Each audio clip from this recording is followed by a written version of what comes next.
Greetings, everyone. Thank you for joining today's podcast, Simply Spiritual, brought to you by the I Am Mantras. Today's mantra, I am one.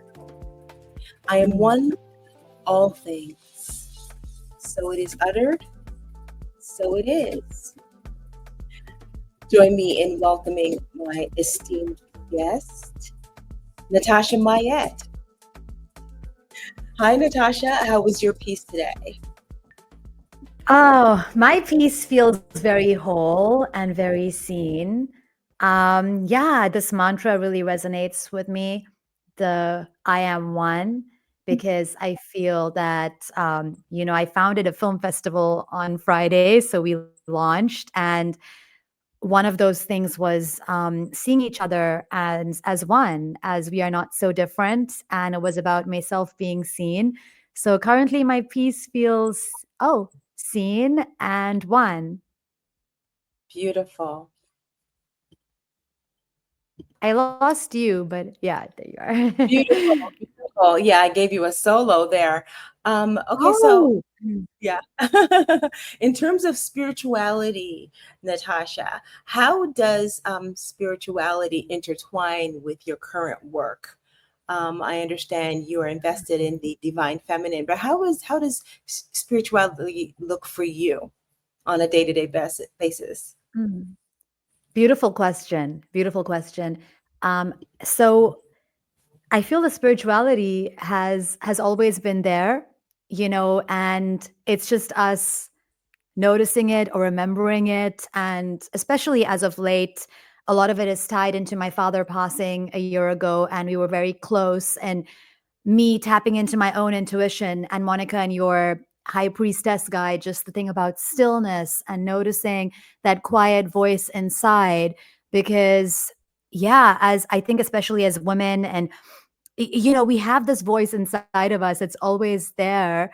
And now I'm like, wow, this has been what's guiding me, and noticing it more, especially with the work I do as an actor, as an acting coach. A lot of it is being in the moment, listening to the guidance coming through me, and then offering that guidance to the actors, because I feel that creativity and art, it flows through us. And it really is coming from this divine place. And so I'm really realizing that everything I do is so connected to the divine feminine, to the spiritual. And recently, I've really been also reminding myself to go in and really get quiet so I can listen to that voice. And I've been acting for a while, but then with the coaching actors, I started 5 years ago. And before I teach an acting class, I always do something to ground myself. So I usually go out in nature, or I get really quiet, because when I get quiet, that's when inspiration comes to me, because I'm an artist, I'm a creative. And just also getting quiet has led me to found a film festival, Glow, because after my dad passed, I really wanted to connect with him, and I'd never done a spiritual reading before. And I literally got that word glow from my spirit guide. It was like time to enter my glow era. And I got the calling to start a film festival. And so when you start listening to that voice inside that is at first quiet, if you listen to it, it gets louder. And that calling was so strong. And when you act on it, it's so beautiful, because it ends up being not just something for you, it ends up being something for someone else. We met through the stand store, and your priestess guide really resonated with me, because I think I'm in this era of tapping into my divine feminine, but in one way it's always been there. We all have this voice inside of us. And some people say that synchronicity is God's way of being anonymous. But when you start noticing the signs, it really becomes magical. And you're like, maybe miracles aren't that rare. So that's currently how it's showing up, but it's always been there. I'm just like, oh, wow. Synchronicities are so beautiful because they're Mm. a way of bringing resonance into your reality and the confirming. I mean, Wow. confirmations are always there, and synchronicities just add that extra element of giving you that extra boost to know that you're on the right path. That's beautiful. One of my, well, I think this is a synchronicity, just connecting with you on the podcast and meeting, via the Stand Store challenge, because I was wanting a way to create and get my offerings online and make a website. And then I saw the challenge, and it's almost like when you take a little baby step, the universe will meet you there. And for me, butterflies are a huge synchronicity, as you can see. So, one of my dad's last words to me was to follow my dreams. And then that became a brand that I started. And the butterfly is something I associate with synchronicity. So when I see a butterfly, it reminds me that all is well. It's all working out for us, because it really always is working out for us. And so yeah, I really believe in synchronicities, and that's why the butterfly, it's one of my synchronicities. The butterfly also represents transformation, and it's a perfect analogy for your growth patterns and your constant transformation upwards. Beautiful, That's beautiful. beautiful. I think also with being seen, that's been, again, the Mm, spirit guides. They really mm. told me, like, girl, it's time to be seen. I was like, what? Like, and they were like, it's time to be seen, but do it for yourself. Like, stop checking who sees you. I was like, these spirit guides are on it. And so, but with the butterfly as well, as you said, it's transformation from the cocoon, and also coming out of the cocoon and being seen. And I think that's a really beautiful thing. You mentioned being seen, and that is, I think, really key for a lot of us. Well, all women on their divine feminine journey, and um, avoiding shrinking and limiting yourself and not feeling good enough to stand in your power as a woman. And it is so important to be seen. And now we have social media, it's so much easier, but some of us are still hiding behind those voiceover memes and voiceover Instagram posts and don't want to be seen. Put yourself out there. I mean, your face, your voice are so important. So important. Wow. So beautiful. And I really see you right now. Thank you for seeing me and hearing me on this podcast. But yeah, it's so beautiful, because when I read your high priestess guide, that's something that I'm really remembering now, is that we are queens, we are royalty, we are kings. Who are we not to be seen? Because we all have these beautiful gifts. And on Friday, I started a film festival. It's called Glow. That was again from the Spirit Guides, but it was also my birthday. It was my 41st birthday, and the theme was for me to be seen. And I threw a big party, and I was seen in such a big way. And I had people look around and actually see each other. And because we are not so different, when you look somebody in the eye, we all have a soul. And it was so beautiful, because when we are seen, it can be very scary, especially if we have been shrinking, making ourselves less sparkly, not taking up space. But I wore the crown. And what you said about when we are seen, we inspire other people to be seen, because I threw that.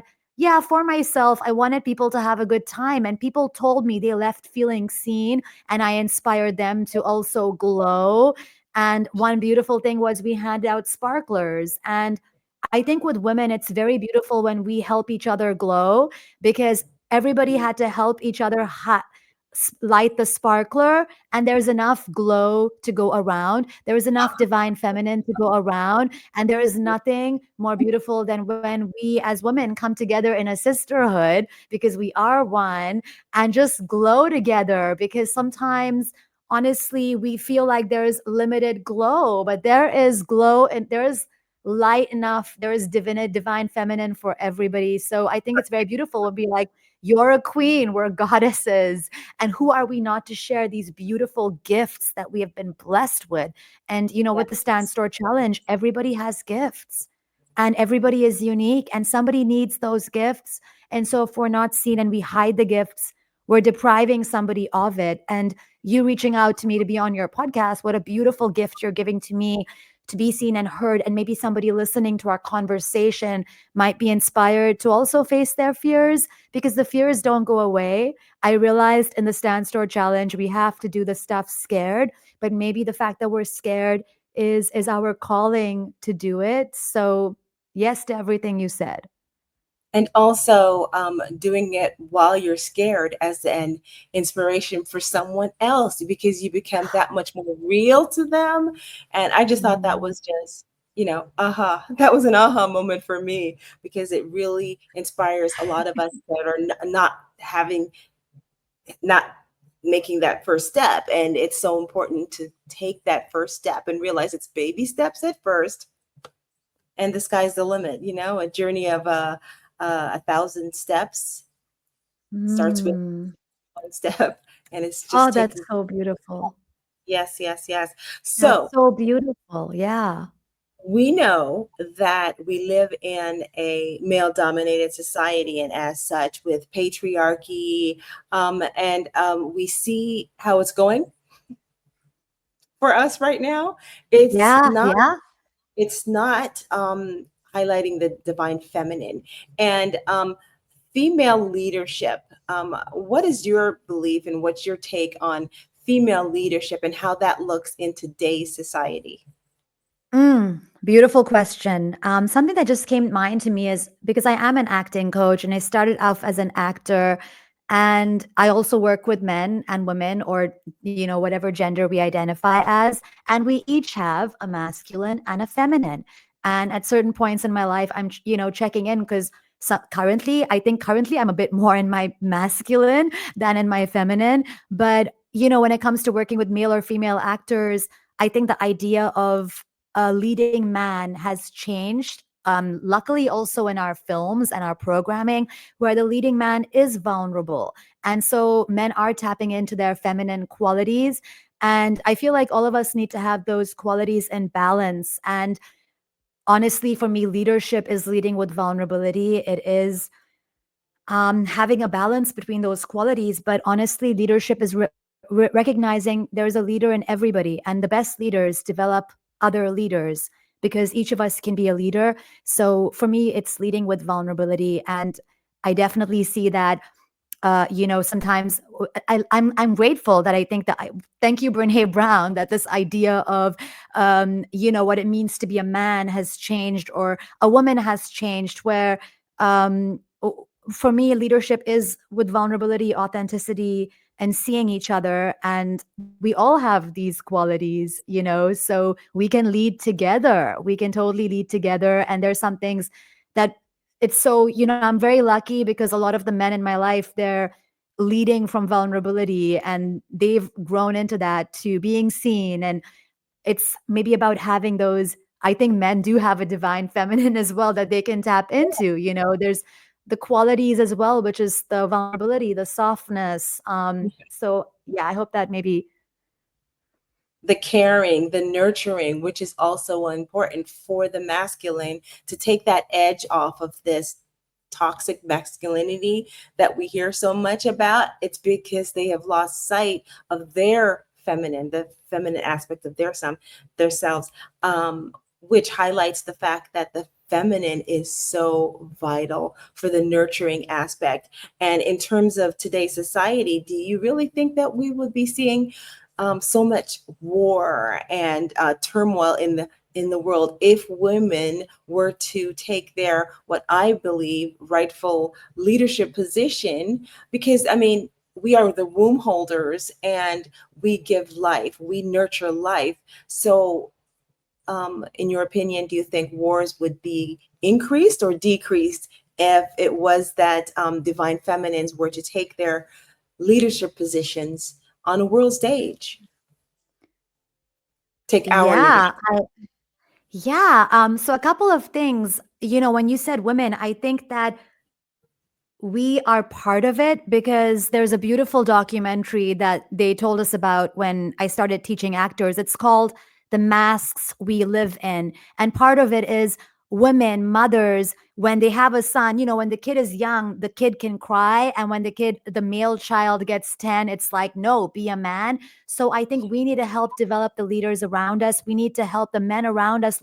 Let them know it's okay to be vulnerable because a lot of these men, they grew up thinking they have to keep everything inside. My dad was one of them. So I think we as women can lead better with the men and let them know it's okay. And that might be part of it because I think a lot of the problems we have, like rape and war, is because a lot of of men had no outlet to express their emotions. And it starts as a kid when the kid is not allowed to cry up a certain age, or they're told they're being too girly.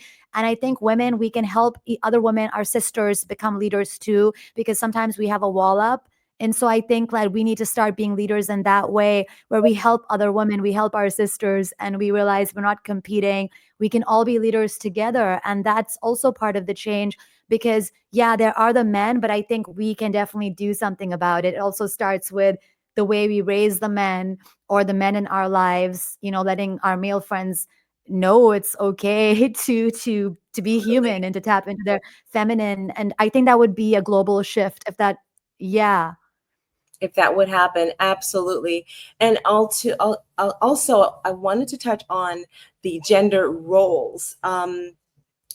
There is there such a thing as gender roles, or is it more of a case of women have a leadership role and men have more of a supporting role as a provider and protector Mm, of the divine feminine in her leadership capacity, leading with love and compassion, not the way mm, men are mm, currently leading, you know. And mm. what's your take on that, Natasha? Yeah, I think, yeah, if men just came to acting class, we break them into vulnerability right away. Yeah, a lot of the problems in this world could just honestly be solved by if we all just had a therapist or a spirit guide.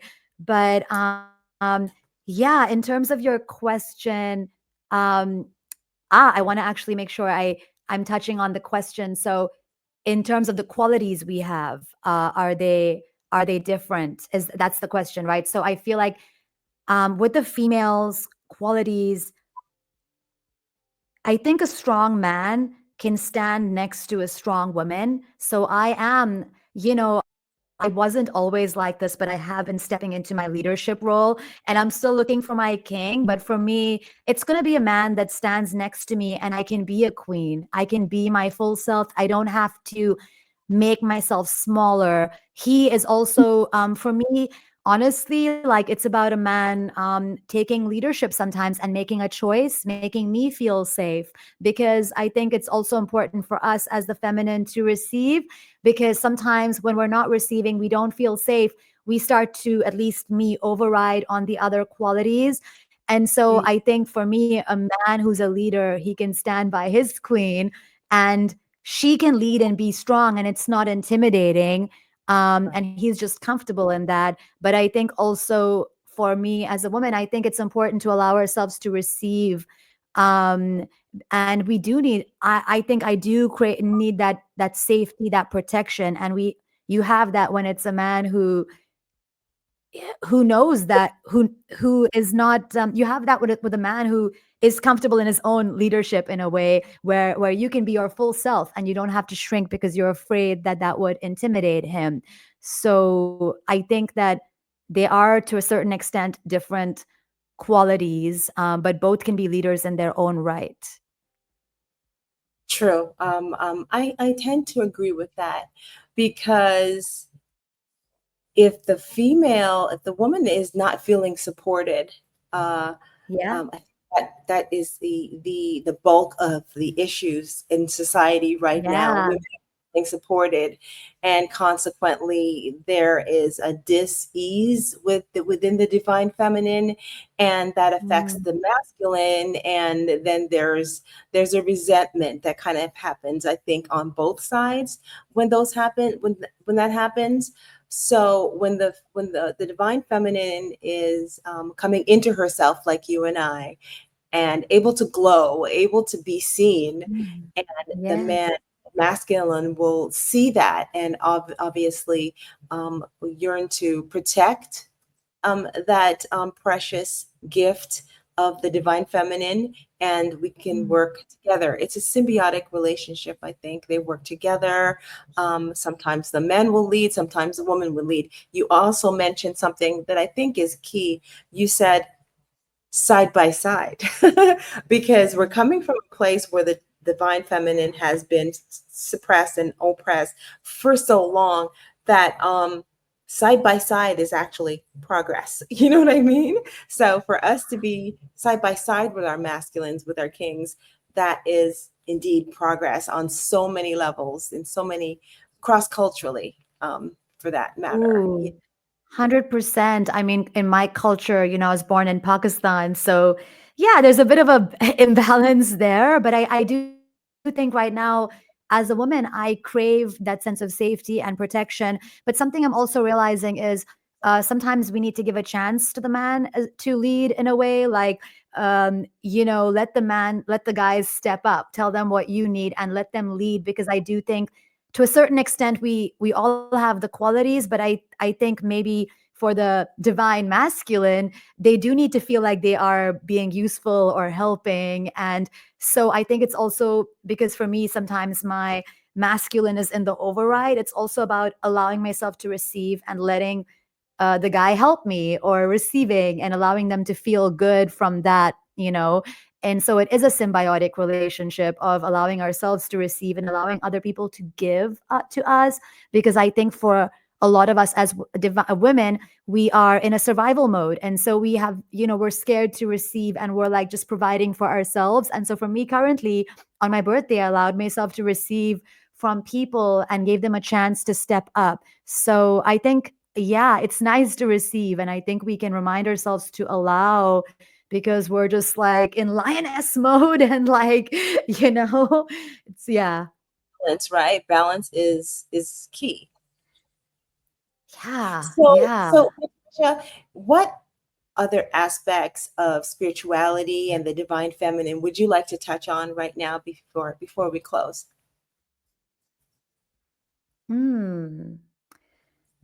Yeah, I think if we could all just, that stillness, it was again in your guide, but it's something really simple that just even 5 minutes of closing your eyes in a day, something that's really been spiritual for me is journaling. So there's a beautiful book called The Artist Way, and she talks about all of us being creatives, and you basically write 3 pages. You wake up in the morning and you write 3 pages of whatever thoughts are flowing through you, because I feel that spirituality flows through us, and we just have to not block it. It is there. We just have to not block it. We were talking about this month in acting class, the theme is trusting our artist. And so we spoke about intuition, imagination, and impulses. And somebody was like, I don't know if I have impulses, but if you have a pulse, you have an impulse. So the spirituality is flowing through us constantly, and there's so much love and support available for us if we just allow it. And just maybe even that stillness or getting quiet and journaling. But for me, writing has been a huge part of just getting that wisdom that's continuously available to us. And I think if you're out there listening to this, you do have access to it. And it's a really beautiful thing, because it really is all working out for us. And I think life can actually be a miracle. We're very much in fear right now, but I think our spirit guides have our back. After I did that reading, I was like, wow, like my spirit guides have my back. Like I feel so supported. So, yeah, I think we all have spirit guides. Absolutely, we do. Thank you so much for sharing with us, Natasha. Absolutely, this was a beautiful moment learning about allowing. It sounds so simple, but it really is profound, isn't it? Because that's what we are not doing a lot as divine feminines. We're not simply allowing, and also meditative practices to balance ourselves and to come to that oneness, that homeostasis every day, because life is challenging, and in that stillness, that's when we recoup and learn ourselves and reconnect to source. And Mm. what else is there? That's the point in life, to be at one with source eventually, but to have a calm mind, a calm spirit. And that will Mm. enable us to be in an allowing frame of mind, right? Absolutely beautiful. And actually, just the thing of being one, with meditation, because I'm a Vipassana meditator, but there's no you, there is no I, there is no me. Like we are actually all one. and about being one with source, but one with each other. It's so beautiful to remind ourselves there is no I, you, or me. We are all energy. And I think You it's mentioned really beautiful. sorry to Oh, cut you. Vipassana. Oh, Yes, yeah. So you actually reminded me of So it's I think it comes from the teachings of Buddha, but it's a kind of meditation called Vipassana. But they said there's no you, there is no I, there is no me. We are just one. It's not like this wonderful. is my iPhone. We are all one. And I wish for everybody, it would be beautiful if we can all realize that in this world right now on the planet. Absolutely, absolutely. So, Natasha, how else? I know we have the ticker here, your stand store. Is that the primary way that our guests can get in touch with you? So my Instagram is the best way. My personal Instagram, Natasha Mayet, and that flows into the other Instagrams where if you want to find out about acting classes. But my personal page is where I usually share my truth. I'm trying to be more authentic on there, and then the stand store is where you can find my offerings, my digital offerings. Yeah. It's a pretty much a one-stop shop for you, right? It's a Pretty wonderful much, platform. yeah, one-stop shop, and you can also I'm gonna put my podcast on there too, which is Follow Your Effing Dreams as well. So yeah, I think the stand store is simple, and on my IG, you'll find everything as well. Perfect, perfect. Thank you so much for joining us today, Natasha. And we look forward to seeing you again for sure. Thank you And so much. Thank you for your beautiful questions. oh, thank you. Thank you. As usual, everyone, thank you for joining us today on the Simply Spiritual podcast, where all spiritual matters are simple.